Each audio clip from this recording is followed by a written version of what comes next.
हाय दोस्तों, मैं सल्लभ जैन आपका स्वागत करता हूं और न्यूज़ के एक फ्रेश एपिसोड में।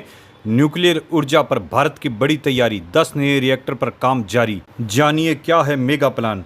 पीएम मोदी ने 15 अगस्त को भारत के परमाणु और स्वच्छ ऊर्जा कार्यक्रम के लिए दूरगामी योजनाओं के लिए जानकारी दी। देश में परमाणु ऊर्जा के क्षेत्र में बड़ा सुधार किया गया है, जिसे अब प्राइवेट सेक्टर के लिए खोल दिया गया है। 15 अगस्त को प्रधानमंत्री नरेंद्र मोदी ने भारत के परमाणु समेत अन्य स्वच्छ ऊर्जा कार्यक्रमों को लेकर बहुत दूरगामी योजनाओं का खुलासा किया है।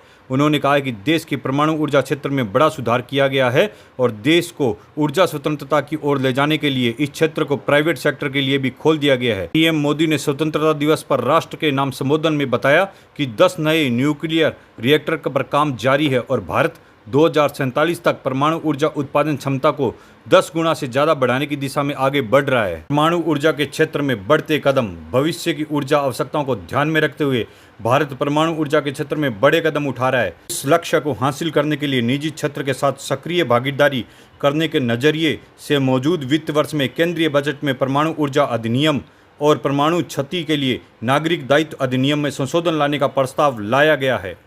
ऊर्जा क्षेत्र में आत्मनिर्भर बनने की पहले ये दोनों ही कानून सरकारी परमाणु ऊर्जा केंद्रों की स्थापना के लिए लाए गए थे, लेकिन विकसित भारत 2047 के विजन की प्राप्ति के लिए स्वच्छ ऊर्जा की जरूरतों को देखते हुए अब इस क्षेत्र को प्राइवेट सेक्टर को प्रोत्साहित करने की आवश्यकता देखते हुए नए कदम उठाए गए हैं। पेट्रोल, डीजल और गैस को हमारी ज़रूरतों के लिए हम कई देशों पर निर्भर हैं। ऊर्जा के क्षेत्र में हमें आत्मनिर्भर बनना बहुत जरूरी है। स्वच्छ ऊर्जा में टाइमलाइन से पहले काम। इस बात पर जोर दिया गया है कि युवाओं को बेहतर भविष्य और किसानों के कल्याण के लिए ऊर्जा के क्षेत्र में स्वतंत्रता की बहुत आवश्यकता है। उन्होंने कहा, रिफॉर्म लगातार चलने वाली प्रक्रिया है। समय की प्रगति के हिसाब से और जो परिस्थितियां बनती है, हमें सुधार करते रहने की आवश्यकता होती है। जब विश्व ग्लोबल वार्मिंग पर बहस कर रहा था, भारत ने स्वच्छ स्रोतों से अपनी 50% ऊर्जा प्राप्त करने का लक्ष्य 2025 में टाइमलाइन से 5 वर्ष पहले ही प्राप्त कर लिया है। 11 वर्षों में सौर ऊर्जा की क्षमता में 30 गुना बढ़ोतरी हुई है।